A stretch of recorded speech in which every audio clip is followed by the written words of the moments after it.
Hello, everyone. Welcome to Module 4. In this module, we're going to talk about scheduling and checklists and setting suitable intentions and goals when you're studying. So let's move on. Checklists are lifesavers. Doctors use them for the surgeries, and pilots use them when they fly. You will be hearing from one of the pilots on how they use 6 different checklists to keep track of what they are doing when they are landing and when they're taking off. So here is a sample weekly schedule for 3 courses, how you can study 3 courses if you're taking 3 of them. If you're a morning person, what you can do is you can, in the morning time block, you can give it one subject at a time. Say Monday, Tuesday, and Wednesday, you study subjects A, B, and C, and you do Thursday and Friday with A and B. Assuming that C is a simpler course and A and B are difficult one, you can keep 2 days for such courses in your week. So every time it's a Monday, it is a course day, something like that, A and B. So doing this way, and Saturday and Sunday, you can keep it for evaluation of what you have learned. And afternoon time, what you can do is, if you're gonna be studying a course B on Tuesday morning, you do a quick revision of course B material that you are going to study next day on Monday afternoon. Similarly, you can do the same with course C or course A and follow that pattern. And Saturdays, you can keep it for evaluation of whatever you have studied throughout the week. You can do self-evaluation so that you know how far you have gotten in the. Similarly, if you are more of a night person or evening person, instead of mornings, you can switch your morning schedule to evenings. And the evening time blocks, you can do the same, study the difficult courses a couple of times a week, and easy ones could be or 4 time blocks a week, and easy ones may have 2 or 3 times blocks too. And similarly, Saturday and Sunday, you evaluate yourself later in the day. Evaluation of what you have learned every week is more important because it keeps you on track with knowing how much you know, and it keeps you away from feeling that you know everything where you might still need to revise certain concepts. Let's talk about long-term planning and managing and commitments. Say you should have a calendar in which you don't really have to have an app for it, but apps are fine as well. But have a habit of putting reminders on your calendar, such as say 5th of April, I'm supposed to do a course registration for summer semester. So I'm just gonna say, hey Siri, remind me to register for course 10 a.m. tomorrow. And that puts a reminder for me for tomorrow morning 10 a.m. so I don't miss the time when I need to register. Similarly, on your monthly calendar, you can say if your grandma is visiting or if there is a party you want to attend, along with it, what quizzes and what training sessions you are supposed to attend, what classes you are attending. So this keeps you in a mindful situation. If you have a quiz for physics, quiz number 3 on Monday 6th of that month, and your grandma is visiting on 5th, you can tell your grandma, hey grandma, I can visit you for that 1 hour while you are here, but then I'll need to quickly get back to study for my quiz. So scheduling always helps with keeping track of what you're doing, and it's a very useful tool. You always have to be mindful of the time when you are in school. So daily schedule helps a student track their time spending habits. After a few months, you can become an expert at scheduling and managing the time available. This way, you would know what each thing is going to take, and you would be able to return back to studies based on your estimation. What about having fun then? Well, rewards are important, but at end of completion of your task.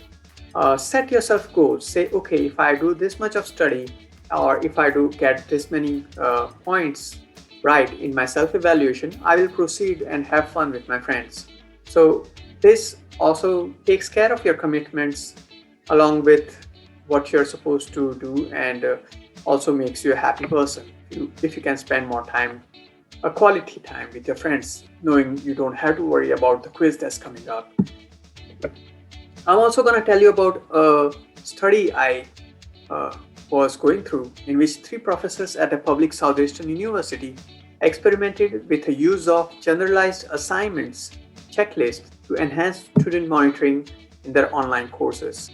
The checklist group showed measurable improvement in grades and course satisfaction. So when they do this kind of study, they do two groups. One is experimental and one is control group. And experimental group is given all the checklists that they were testing, and control group didn't get it. They also spoke about action steps in this study, where action step is something about how you interact with your schedule and checklist. So they specifically told their students that don't just make checklists, and don't just make schedules, but interact with it as often as you can, daily, every few hours, so that you know what you're doing. So these are the points from their action steps, where they would ask students to read these week's reading materials, review the content that is available for that course, participate in collaborative elements like discussions and blogs and wikis, etc., complete the week's assignment to submit, and review progress on your long-term projects.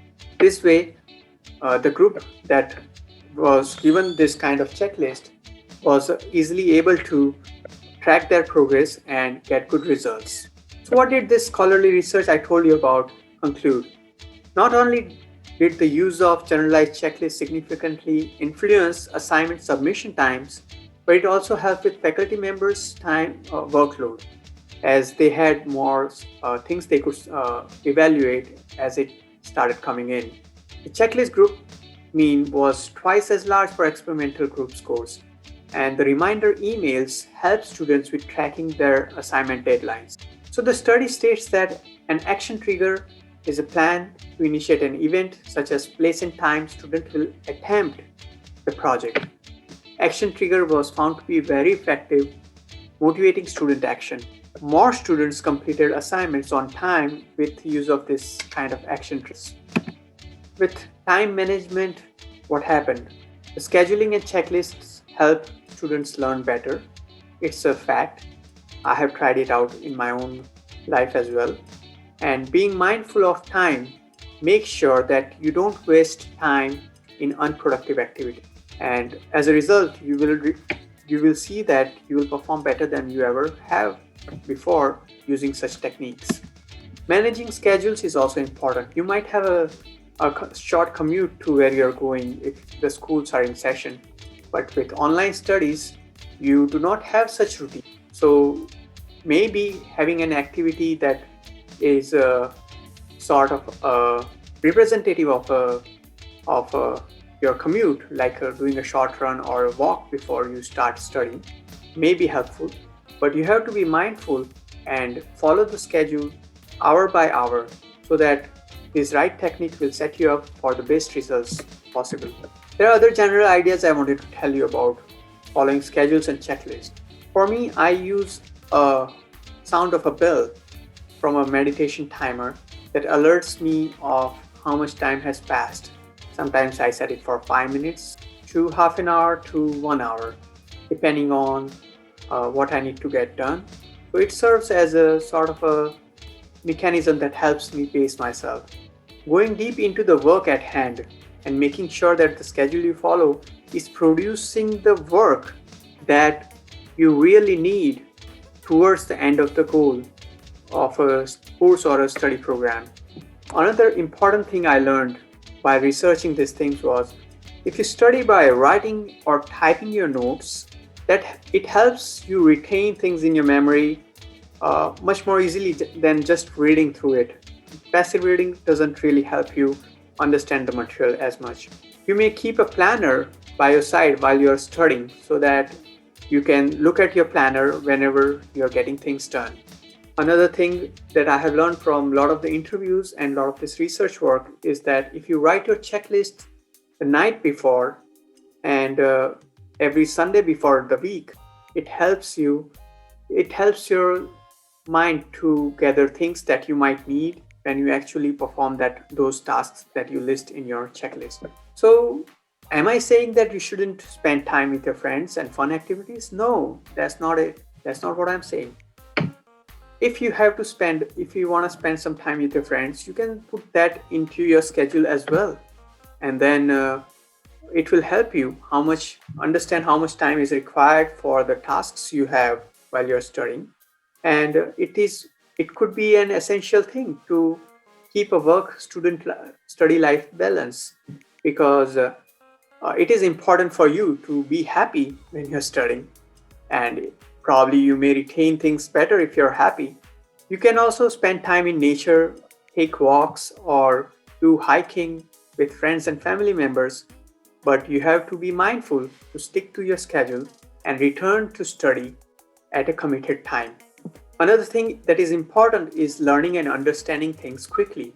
You may be browsing lots of resources from library, from internet, from everywhere, but if you do not focus on what is going to be on exam, it's not going to help you. In fact, I've been guilty of doing this. I would gather so much material and so many books and read so many things, but I if I miss things that are important for exams, and that made me pay heavily. On external, if someone is looking at me, they might think, "Oh, Amit is studying so much," but there are people who study much less and score better in exams, and that's what matters at the end. So, using just the material, that's important, and building on that material is important. So, in your schedule, you can mark up what exact topics or what exact pages of your book or your uh, resources that you will be studying. So these techniques, if used properly, would result in a spectacular outcomes that will take you on an exhilarating journey of graduation and career. Well, I wish you good luck with your life. Thank you. Namaste. And a lot of these ideas were taken from using a generalized checklist to improve student assignment submission times in an online course paper as cited here. Bye.